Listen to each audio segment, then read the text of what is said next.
মহাগুরুত্বপূর্ণ সেমিফাইনালের আগে দুশ্চিন্তায় বিশ্ব চ্যাম্পিয়ন আর্জেন্টিনা। সুইজারল্যান্ডকে হারানোর পর অনুশীলন থেকে আকাশী নীলদের জন্য এলো বিরাট একটা দুঃসংবাদ। অস্বস্তিতে আছেন দলের সবচেয়ে বড় তারকা। আর তাই তো দুশ্চিন্তাটা যেন আরো বেশি লিওনেল স্কালোনির। ইংল্যান্ডের বিপক্ষে সেমিফাইনালে নামার আগে তবে কি এমন দুঃসংবাদ পেল আর্জেন্টিনা, সেটা নিয়ে বিস্তারিত এই রিপোর্টে। কোয়ার্টার ফাইনালে সুইজারল্যান্ডকে হারিয়ে সেমিফাইনালের টিকিট নিশ্চিত করলেও স্বস্তি নেই আকাশী নীলদের দলে। ইংল্যান্ডের বিপক্ষে মাঠে নামার আগে দলীয় অনুশীলন থেকে এলো এমন এক খবর যা কিনা চিন্তা বাড়িয়ে দিয়েছে কোটি কোটি আর্জেন্টাইন সমর্থকদের। দলের সবচেয়ে বড় ভরসা অধিনায়ক লিওনেল মেসিকে ঘিরেই তৈরি হয়েছে নতুন শঙ্কা। অনুশীলনের মাঠে দেখা যায়নি বিশ্বকাপ জয়ী এই মহা তারকাকে, আর তাতেই স্বাভাবিকভাবেই বেড়েছে কোচ লিওনেল স্কালোনির চিন্তাও। বিশ্বকাপের নকআউট পর্বে প্রতিটি ম্যাচেই শেষ মিনিট পর্যন্ত লড়াই করতে হয়েছে আর্জেন্টিনাকে। রাউন্ড অফ 32-তে পুচকে কেপো ভার্দের বিপক্ষে খেলতে হয়েছে 120 মিনিট পর্যন্ত।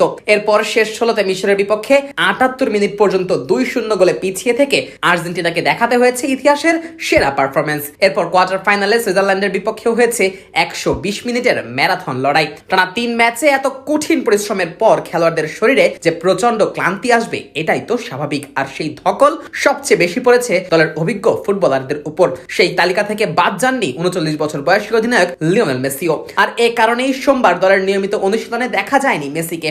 আর্জেন্টাইন সংবাদ মাধ্যম ওলের তথ্য অনুযায়ী মাঠে অনুশীলনের বদলে রিকভারি সেশনে সময় কাটিয়েছেন খুদে এই জাদুকর। ইংল্যান্ডের বিপক্ষে সেমিফাইনালের আগে দলের সবচেয়ে গুরুত্বপূর্ণ খেলোয়াড়কে শতভাগ ফিট করে তোলাই যেন টিম ম্যানেজমেন্টের এখন সবচেয়ে বড় চিন্তার কারণ। মেসির অনুপস্থিতি নিয়ে শুরুতে অবশ্য নানা জল্পনা তৈরি হয়েছিল, তবে আর্জেন্টিনার পক্ষ থেকে পরিষ্কার বার্তা দেওয়া হয়েছে নকআউট পর্বে দুটো 120 মিনিটের ম্যাচের ক্লান্তি কাটিয়ে তাকে সতেজ রাখার জন্যই অনুশীলনে ছিলেন না মেসি। তবু বিষয়টি নিয়ে সমর্থকদের উদ্বেগ যেন কমছেই না, কারণ বিশ্বকাপের মতো বড় আসরে মেসির ফিটনেসই আর্জেন্টিনার ভাগ্য নির্ধারণ করে দেবে। কোয়ার্টার ফাইনালে সুইজারল্যান্ডের বিপক্ষে গোল না পেলেও পুরো ম্যাচ জুড়ে নিজের প্রভাব ঠিকই দেখিয়েছেন মেসি। টানা 9 ম্যাচ গোল পাওয়া মেসি এদিন গোলের দেখা না পেলেও ঠিকই পেয়েছেন অ্যাসিস্টের দেখা। তার নেওয়া কর্নার থেকেই বল জালে জড়ান ম্যাকঅ্যালিস্টার, আর শেষ দিকে হুলিয়ান আলভারেজ ও লাউতারো মার্টিনেজের গোলে 3-1 ব্যবধানে জয় তুলে নেয় আর্জেন্টিনা। তবে নকআউট পর্বে এত ধকলের পর ক্লান্তির কথা অকপটে স্বীকার করেছেন অধিনায়ক লিওনেল মেসিও। যদিও সেমিফাইনালের মতো ম্যাচে নিজেদের সর্বস্ব উজাড় করে দেওয়ার ব্যাপারে